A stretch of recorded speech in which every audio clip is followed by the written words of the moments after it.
Good morning students. बच्चों, आपको तो पता ही होगा कि हमारा देश भारत विभिन्नताओं का देश है। ठीक है। यहाँ अलग अलग धर्म जाति के लोग रहते हैं। ठीक है।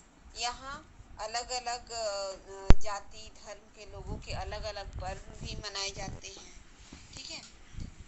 पर्व जो है हमारे जीवन में बहुत सारी खुशियाँ लेकर आते हैं।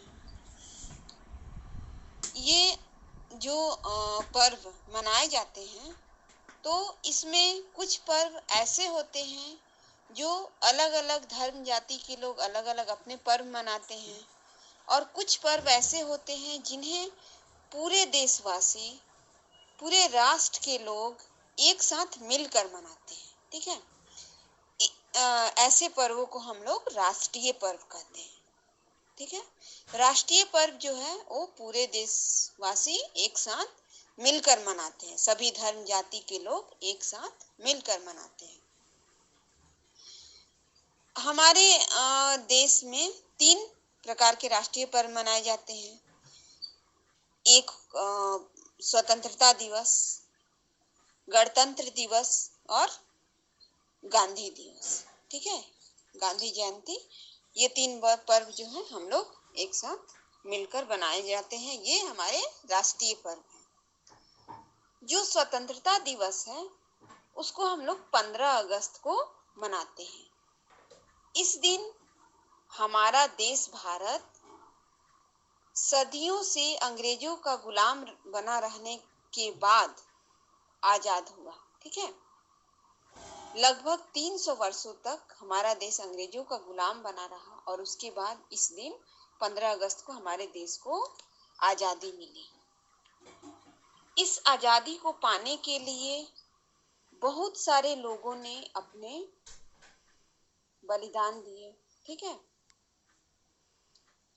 काफी वीरता पूर्वक उन्होंने संघर्ष किया, तब जाकर के काफी दिनों बाद हमारे देश को आजादी मिली।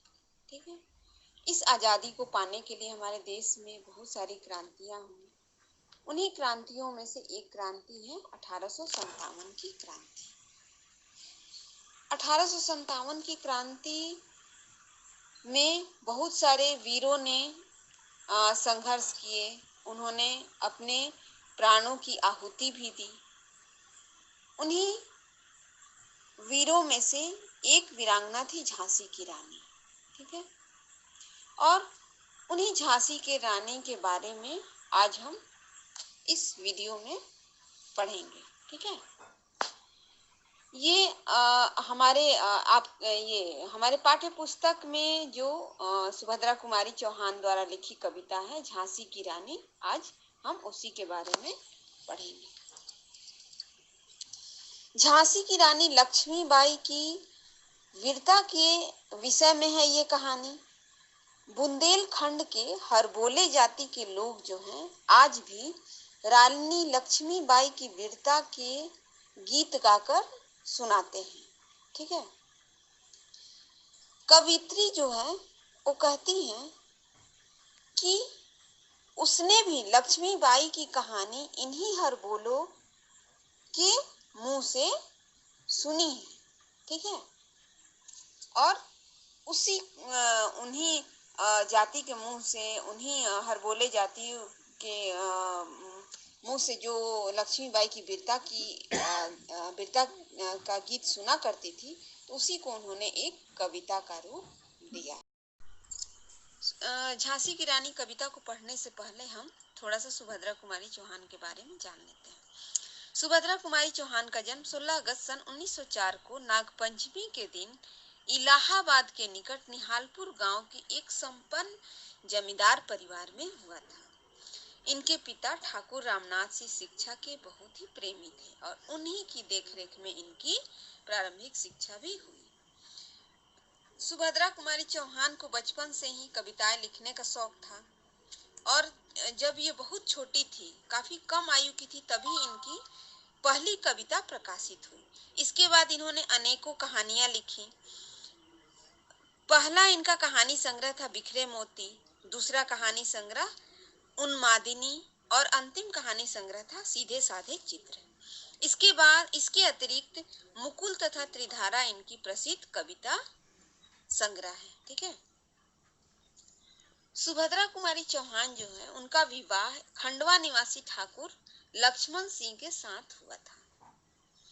पति के साथ वे भी महात्मा गांधी के साथ आंदोलन में जुड़ गई और राष्ट्र प्रेम पर भी कविताएं लिखने लगी। इन्होंने राष्ट्र प्रेम से संबंधित अनेकों कविताएं इन्होंने लिखा। उन्हीं में से एक है झांसी की रानी। उसके बाद सुभद्रा कुमारी चौहान की मृत्यु 15 फरवरी सन 1948 में ईस्वी में हो गई। एक दुर्घटना के दौरान इनकी मृत्यु हो गई। ठीक है। अब हम इनके द्वारा लिखी गई प्रसिद्ध कविता झांसी की रानी के बारे में पढ़ेंगे। सुभद्रा कुमारी चौहान कहती हैं कि सिंहासन हिल उठे, राजवंशों ने भ्रिकुटी तानी थी, बूढ़े भारत में भी आई फिर से नई जवानी थी, गुमी हुई आजादी की कीमत सबने पहचानी थी, दूर फिरंगी को करने की सबने मन में ठानी थी, चमक उठी सन 57 में वह तलवार पुरानी थी, बुंदेले हर बोलो के मुंह हमने सुनी कहानी थी, खूब लड़ी मर्दानी वह तो झांसी वाली रानी थी। बच्चों, यहाँ कवित्री यह कहना चाहती हैं कि जब स्वतंत्रता का प्रथम युद्ध आरंभ हुआ तो भारत के राजाओं में भी हलचल मच गई थी। उनके सिंहासन भी हिल उठे थे। राजवंश अंग्रेजों पर क्रुद्ध हो गए थे। गुलामी की बेड़ियों में जकड़े जर्जर बूढ़े भारत में भी नया जोश उत्पन्न हो गया था और अपनी खोई हुई आजादी का मूल्य सभी लोग समझ चुके थे। वे जान गए थे कि स्वतंत्रता का महत्व क्या होता है। इसीलिए वे अंग्रेज शासकों को भारत से भगाने के लिए मन में ठान चुके थे, दृढ़ निश्चय कर चुके थे कि अब हमें अपने देश से अंग्रेजों को भगा देना है। सन 1857 में भारत के वीरों की पुरानी तलवार फिर से चमक उठी थी। झांसी की रानी इस युद्ध में वीर पुरुषों की तरह लड़ी। उनकी यह कहानी हम लोगों ने बुंदेलखंड के हरबोले जाति के लोगों से सुनी थी। कानपुर के नाना की मुंह बोली बहन छबीली थी, लक्ष्मीबाई नाम पिता की वह संतान अकेली थी, नाना के संग पढ़ती थी वह नाना के संग खेली थी, बरछी ढाल कृपाण कटारी उसकी यही सहेली थी, वीर शिवाजी की गाथाएं उसको याद जबानी थी, बुंदेले हर बोलो के मुंह हमने सुनी कहानी थी, खूब लड़ी मर्दानी वह तो झांसी वाली रानी थी। सुभद्रा कुमारी चौहान यहाँ कहती हैं कि लक्ष्मीबाई कानपुर के जो नाना साहब थे उनकी मुंहबोली बहन थी। मुंहबोली मतलब कि उनसे उनका रक्त का कोई रिश्ता नहीं था। मुंह से बोली ही बहन मतलब कि मुंह से उनसे रिश्ता लगाया गया था बहन का। तो उनकी मुंहबोली बहन थी जिसका बचपन का नाम छबीली था। ठीक है। रानी लक्ष्मीबाई जो है उनके बचपन का नाम क्या था? छबीली था। लक्ष्मीबाई अपने पिता की इकलौती संतान थी। वह बचपन से नाना के साथ ही पढ़ती थी और उन्हीं के साथ खेलती थी। उसे हथियार बहुत पसंद थे। ठीक है। रानी लक्ष्मीबाई को खिलौनों की जगह हथियार पसंद थे। इसलिए बरछी, ढाल, कृपाण या कटार को ही वह अपनी सहेली, सखी समझती थी। ठीक है। उससे बचपन में सुनी शिवाजी की वीरता की कहानियां याद थी। रानी लक्ष्मीबाई ने बचपन में जो शिवाजी की वीरता की कहानियां सुनी थी उन्हें एकदम जबानी याद थी। देवानी याद मतलब कि हमेशा उस वीरता की कहानी को याद रखती थी। हमने बुंदेलखंड के हरबोलो जाति के लोगों के मुंह से सुना है कि राजा दुर्गा थी, वह उसकी तलवारों के वार, नकली युद्ध व्यूह की रचना और खेलना खूब शिकार, सैन्य घेरना दुर्ग तोड़ना ये थे उसके प्रिय खिलवाड़। महाराष्ट्र कुल देवी उसकी भी आराध्य भवानी थी, बुंदेले हर बोलो के मुंह हमने सुनी कहानी थी, खूब लड़ी मर्दानी वह तो झांसी वाली रानी थी। प्रस्तुत पद्यांश में कवित्री लक्ष्मीबाई के बारे में यह कहती है कि जो खेल पुरुषों के द्वारा खेले जाने चाहिए उस खेल को लक्ष्मीबाई खेलती थी। ठीक है, लक्ष्मीबाई साक्षात क्या थी? वीरता की अवतार थी। ऐसा लगता था कि वह लक्ष्मी और दुर्गा का रूप है। ठीक है, उनकी तलवारों के हमले देखकर मराठे क्या खुश होते थे। उनके तलवार के वार जो होते थे उसको देख करके मराठे जाति के लोग खुश होते थे। उनके जो बचपन का खेल था वो क्या था? वो खिलौनों से नहीं खेलती थी। उनके बचपन का खेल था नकली युद्ध करना, व्यू बनाना, शत्रु की सेना को घेरना, शत्रु के किले तोड़ना और शिकार खेलना। ठीक है, अन्य वीरों की भांति ही लक्ष्मीबाई की भी आराध्य कुलदेवी कौन थी? महाराष्ट्र की कुलदेवी भवानी थी। महाराष्ट्र की जो कुलदेवी थी तो वो जो वीर थे उनकी आराध्य देवी थी। ठीक है, और लक्ष्मीबाई भी उन्हीं को अपनी आराध्य देवी मानती थी। हमने यह कहानी किसके मुंह से सुनी है? तो हरबोलो जाति के लोग जो हैं उन्हीं के मुंह से हम लोगों ने लक्ष्मीबाई की जो वीरता की कहानी है उसको सुनी है। ठीक है, किस तरह से उन्होंने एक मर्दों के भांति अंग्रेजों से संघर्ष किया। हुई वीरता की वैभव के साथ सगाई, झांसी में ब्याह हुआ रानी बन आई लक्ष्मीबाई झांसी में, राजमहल में बजी बधाई खुशियां छाई झांसी में, सुभट बुंदेलों की बिरुदावली सी वह आई झांसी में, चित्रा ने अर्जुन को पाया शिव से मिली भवानी थी, बुंदेले हर बोलो के मुंह हमने सुनी कहानी थी, खूब लड़ी मर्दानी वह तो झांसी वाली रानी थी। ये इस पंक्ति में कवित्री कहती हैं कि लक्ष्मीबाई जो हैं उनका झांसी के राजा जो है गंगाधर राव से विवाह हुआ। ठीक है, उसी विवाह का वर्णन इस पंक्ति में उन्होंने किया है।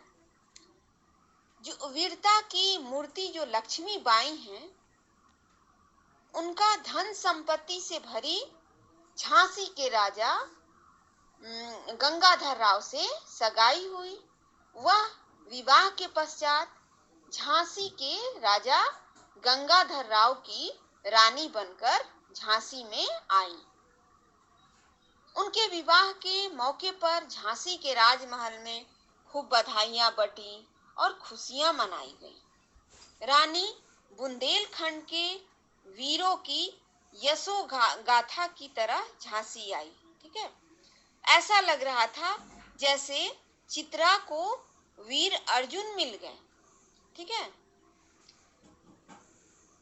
या शिव से भवानी मिली। मतलब कि जब गंगाधर और झांसी की रानी लक्ष्मीबाई का विवाह हुआ तो ऐसा लग रहा था जैसे चित्रा को वीर अर्जुन मिल गए और शिव को भवानी मिल गई। ठीक है, उनकी जोड़ी इस तरह से लग रही थी। हमने बुंदेलखंड के वीरों के मुंह से यह कहानी सुनी है कि लक्ष्मीबाई किस तरह से एक वीर योद्धा की तरह इस युद्ध में अंग्रेजों के विरुद्ध लड़ी। उदित हुआ सौभाग्य मुदित महलों में उजियाली छाई, किंतु काल गति चुपके चुपके काली घटा घेर लाई।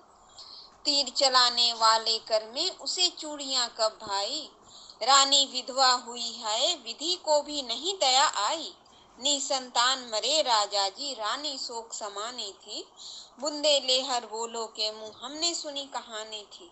खूब लड़ी मर्दानी वह तो झांसी वाली रानी थी। प्रस्तुत पंक्ति में सुभद्रा कुमारी चौहान राजा गंगाधर राव की मृत्यु का वर्णन उन्होंने किया है। ठीक है। लक्ष्मीबाई के विवाह के बाद झांसी का जो है सौभाग्य जाग उठा। ठीक है। झांसी के महल में चारों तरफ खुशियां छा गई, परंतु यह खुशियां कुछ ही दिनों में दुर्भाग्य के रूप में बदल गई। ठीक है। जो झांसी के राजा थे गंगाधर राव की मृत्यु हो गई। ठीक है। रानी विधवा हो गई। जो यहाँ सुभद्रा कुमारी चौहान कह रही हैं कि शायद समय को ये इन तीर चलाने वाले हाथों में चूड़ियां पहनना अच्छा नहीं लगा। ठीक है। ईश्वर को भी जो रानी लक्ष्मीबाई हैं उन पर दया नहीं आई। राजा गंगाधर राव निसंतान ही मर चुके थे। मतलब राजा गंगाधर राव की जब मृत्यु हुई तो उनको रानी लक्ष्मीबाई की कोई संतान भी नहीं थी। ठीक है। रानी अब गंगाधर राव की मृत्यु के बाद पूरी तरह से शोक में डूब गई। ठीक है। दुखी हो गई। हमने रानी लक्ष्मीबाई की वीरता की कहानी बुंदेले हरबोलो के मुंह से तो सुनी है। वह पुरुषों के समान तो बहादुरी से लड़ी, लेकिन अभी वो वीरांगना बहादुर स्त्री क्या है, पूरी तरह से शोक में डूबी हुई थी। ठीक है। बुझा दीप झांसी का तब डलहौजी मन में हर्षाया, राज हड़प करने का उसने यह अच्छा अवसर पाया। फौरन फौजे भेज दुर्ग पर अपना झंडा फहराया, लावारिस का वारिस बनकर ब्रिटिश राज झांसी आया। अश्रुपूर्ण रानी ने देखा झांसी हुई वीरानी थी, बुंदेले हर बोले के मुंह हमने सुनी कहानी थी। खूब लड़ी मर्दानी वह तो झांसी वाली रानी थी। इस पंक्ति में कवित्री जो है वो ब्रिटिश शासन की नीति का वर्णन उन्होंने किया है कि किस प्रकार जब जो डलहौजी था, ब्रिटिश का क्या था, अधिकारी था डलहौजी। तो जब डलहौजी देखता है कि झांसी के राजा की मृत्यु हो चुकी है और उनकी कोई संतान भी नहीं है, तो उसने तुरंत ही राज्य को हड़प लेने का यह अच्छा अवसर देखा और उसने जल्दी से अपनी फौजें भेजकर झांसी के किले पर अपना झंडा फहरा दिया। ठीक है।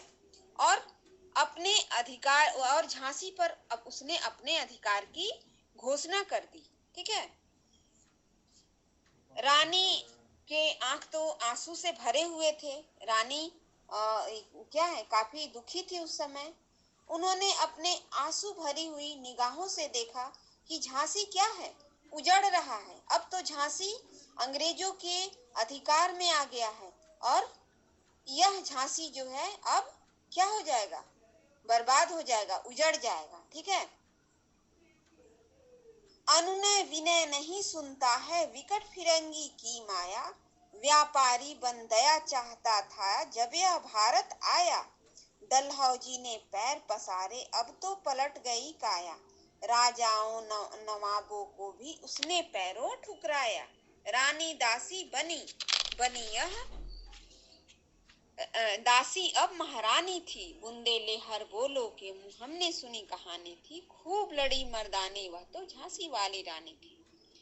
प्रस्तुत पंक्ति में कवित्री ब्रिटिश शासक के व्यवहार का उन्होंने वर्णन किया है। ठीक है। कि किस प्रकार अंग्रेजों ने झांसी को अपने राज्य में मिला लिया। जब रानी ने उनसे अनेक तरह के विनय प्रार्थना की, लेकिन सब बेकार हो गया। रानी लक्ष्मीबाई जो है अंग्रेजों के सामने प्रार्थना की उनसे अपने राज्य पर अधिकार, जो उन्होंने अपने अधिकार क्षेत्र में ले लिया था, उसको हटाने का विनय किया, प्रार्थना की, लेकिन सब बेकार हुआ। जब अंग्रेज व्यापारी बनकर भारत आए थे, तो वो क्या थे, यहाँ के राजाओं की दया चाहते थे। ठीक है। डलहौजी धीरे धीरे डलहौजी जो है यहाँ पर धीरे धीरे उसने अंग्रेजी शासन का विस्तार किया, और अब जो परिस्थितियां थी पूरी तरह से डलहौजी के पक्ष में थी। जिन राजाओं और नवाबों से वे दया मांगते थे, अब अंग्रेजों ने उन्हीं राजाओं को की अवहेलना करना प्रारंभ कर उनके राज्य को भी अपने अधिकार में ले लिया। ठीक है। छीनी राजधानी दिल्ली की, लिया लखनऊ बातों बात, कैद पेशवा था बिठूर में, हुआ नागपुर का भी घात। उदयपुर तंजौर सतारा कर्नाटक की कौन बिसात, जबकि सिंध पंजाब ब्रह्मा पर अभी हुआ था वज्र निपात। बंगाले मद्रास आदि की भी तो यही कहानी थी, बुंदेले हर बोलो के मुंह हमने सुनी कहानी थी। खूब लड़ी मर्दानी वह तो झांसी वाली रानी थी। इस पंक्ति में झांसी की सुभद्रा कुमारी चौहान जो है वो कह रही हैं कि ब्रिटिश शासन के कारण भारत के राज्यों की स्थिति बहुत ही डामाडोल हो चुकी थी, बहुत ही स्थिति खराब हो चुकी थी। 1857 के स्वाधीनता संग्राम में भारत के राज्यों के पतन के बारे में बताते हुए ये सुभद्रा कुमारी चौहान कहती हैं कि अंग्रेजों ने दिल्ली छीन ली और उस पर अपना अधिकार कर लिया। उन्होंने लखनऊ को आसानी से जीत लिया, बिठूर के पेशवा को भी कैद कर लिया, नागपुर पर भी उन्होंने आक्रमण कर दिया। मतलब कि करीब करीब पूरे देश पर अंग्रेजों ने विजय प्राप्त कर ली थी। उधर सिंध, पंजाब और म्यांमार आदि का भी पतन हो गया था। बंगाल, मद्रास आदि राज्यों की भी ऐसी ही स्थिति थी, वे भी अंग्रेजों के द्वारा जीते जा चुके थे। रानी रोई रानीवासों में, बेगम गम से थी बेजार, उनके गहने कपड़े बिकते थे कलकत्ते के बाजार। सरे आम नीलाम छापते थे अंग्रेजों के अखबार, नागपुर के जेवर ले लो, लखनऊ के लो नौलख हार। यूं पर्दे की इज्जत पर देसी के हाथ बिकानी थी, बुंदेले हर बोलो के मुंह हमने सुनी कहानी थी। खूब लड़ी मर्दानी वह तो झांसी वाली रानी थी। यहाँ कवित्री कहती हैं कि ब्रिटिश शासन में राजा की मृत्यु के बाद रानियां जो थी, वो रानियां उनके समान की स्थिति का वर्णन किया गया है इसमें। उनके बहुमूल्य कपड़े और गहने कलकत्ता के बाजारों में बिक रहे थे, उसकी नीलामी हो रही थी। ठीक है। वे गहने जो औरतों तथा रानियों की शोभा थे, पर्दे की इज्जत थी, वे दूसरों के हाथों से बिक रहे थे। दूसरों के हाथों अर्थात अंग्रेज उन सामानों की खुलेआम नीलामी कर रहे थे। ठीक है। उनकी उस समय की रानियों के जो कीमती गहने थे, हीरे मोती से बने हुए, वो कलकत्ता के बाजारों में नीलाम हो रहे थे। ठीक है।